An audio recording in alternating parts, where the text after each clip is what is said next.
We need a way now to connect more than ever. I don't need to tell you that we are living in extremely polarized times. And the data on isolation and loneliness are staggering. It seems like there's a growing lack of capacity to really connect. And Facebook and Twitter and Instagram are not helping. They're actually contributing to the problem of isolation. You might not think that what I do for a living has anything remotely to do with solving the problem of disconnection, but I believe it does. And it all started when I was a kid. When I was a kid, I hated museums. In hindsight, I was really lucky that my parents dragged us around to museum after museum and ruin after ruin, ruining our vacation. But to me, it felt more like sore feet and overbearing docents and boredom. You know, I'd rather chase the pigeons than stand there and listen to that guide go on at Stonehenge one more second. It seemed as though the people that made museums back then were more concerned about showing off their intellectual capacity than they were in connecting with me.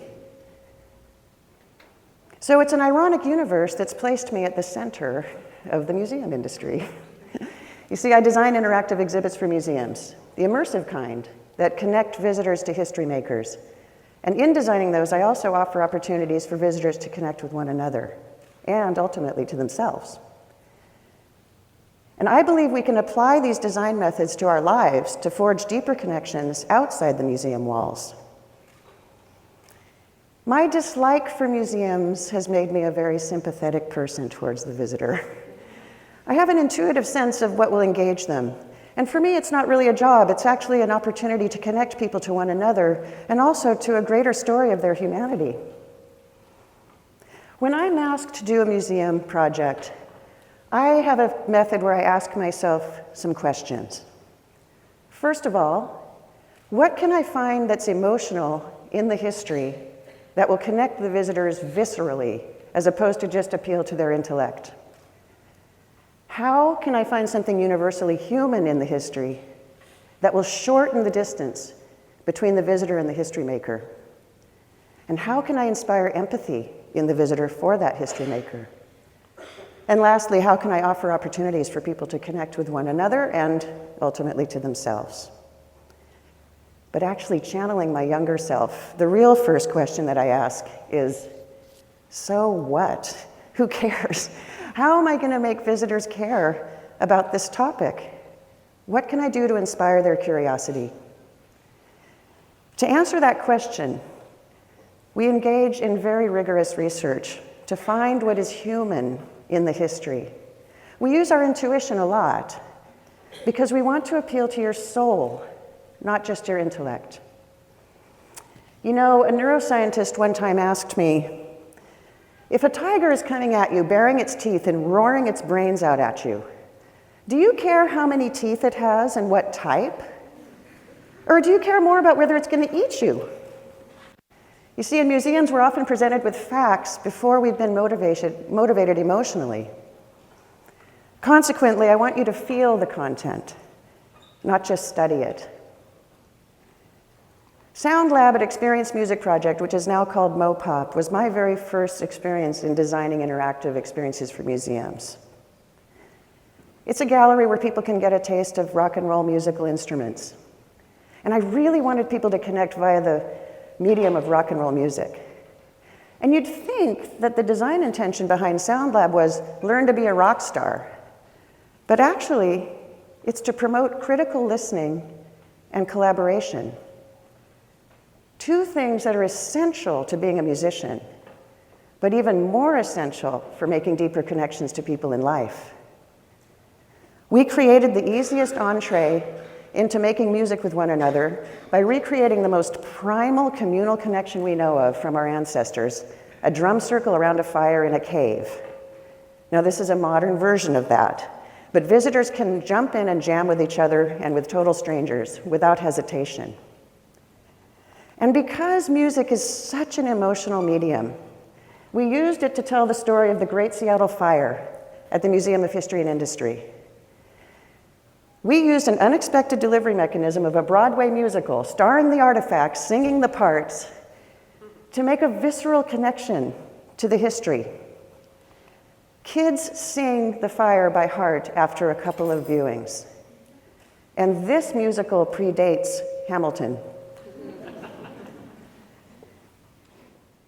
We were asked to tell the history of the personal computer at the New Mexico Museum of Natural History and Science. And boy, what a technical story that is. And we were trying to find what was universally human in that story. But what we were given were these beige plastic boxes with dull screens looking up at us. These are the artifacts of the personal computer history. Well, you're never going to make those interesting, people said. So we made them human.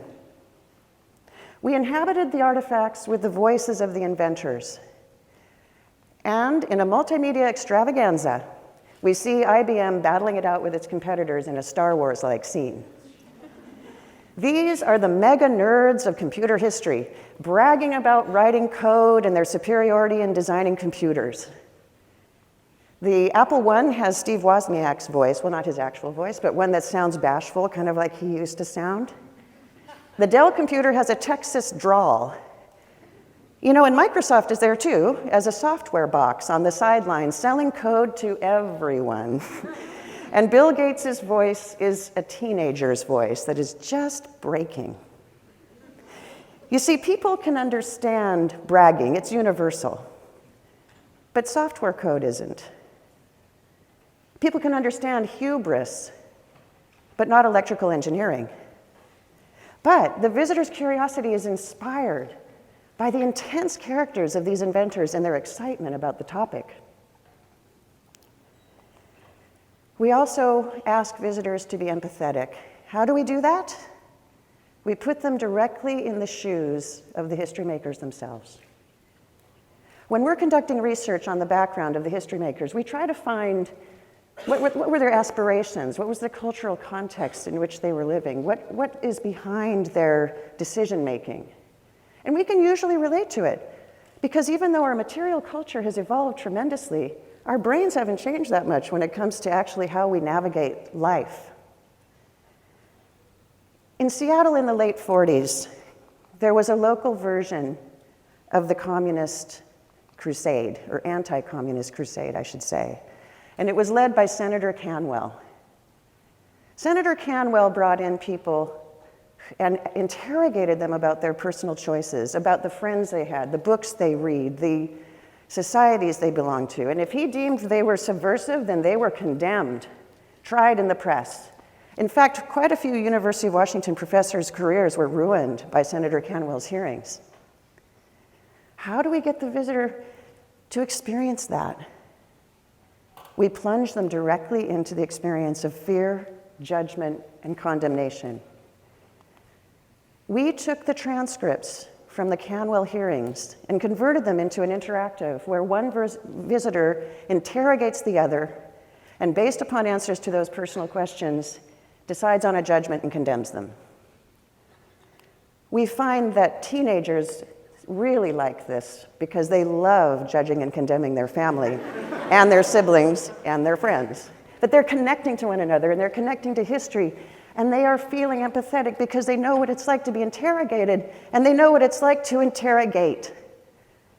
And they're looking within, because one might ask, why do I like judging and condemning so much? Is there a little bit of Senator Canwell in me? And as I said, we can use these design methods in our lives to make deeper connections with one another. Remember, I talked about finding what was emotional as opposed to just factual, finding what's universal to shorten the distance between each other, inspiring empathy in one another. Today, we sometimes go to facts first. We meet somebody socially and we say, "What do you do?" Or, "What are you majoring in?" Instead of something like, "What are you looking forward to?" The latter question will reveal a much richer response from the person. And you don't want just facts, you want a more meaningful engagement. And sometimes we look at what people are doing instead of how they're doing, and we judge it. My mother was pulled over by a policeman in England right after our trip to Stonehenge. I think it was because I was being such a brat, but she was driving on the wrong side of the road. And rather than accuse, the policeman said, "Madam, are you quite all right?" What a warm way to find out how she was doing to explain what she was doing. And empathy. Empathy's hard. It's hard to get into someone else's shoes and experience life from their perspective. And look at what we do right now. Based on the most superficial facts, we swipe left, we swipe right, we thumbs up, we thumbs down. Imagine that you're in the company of someone from the opposite political persuasion.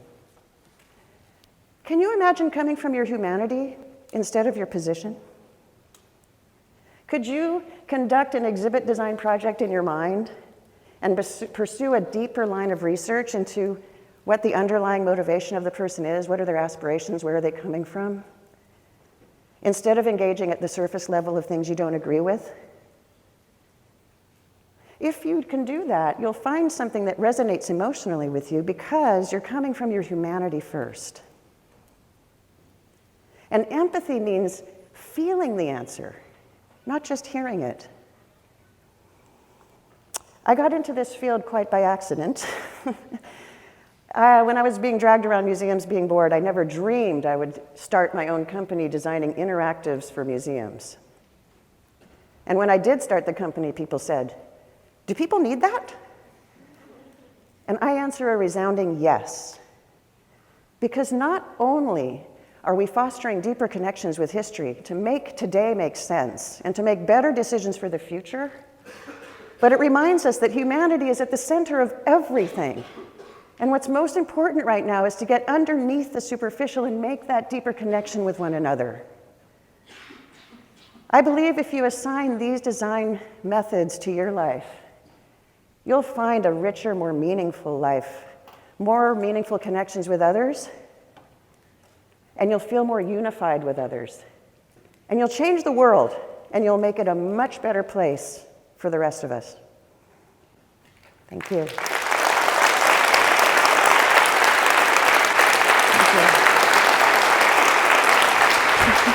Andrea Weatherhead, folks.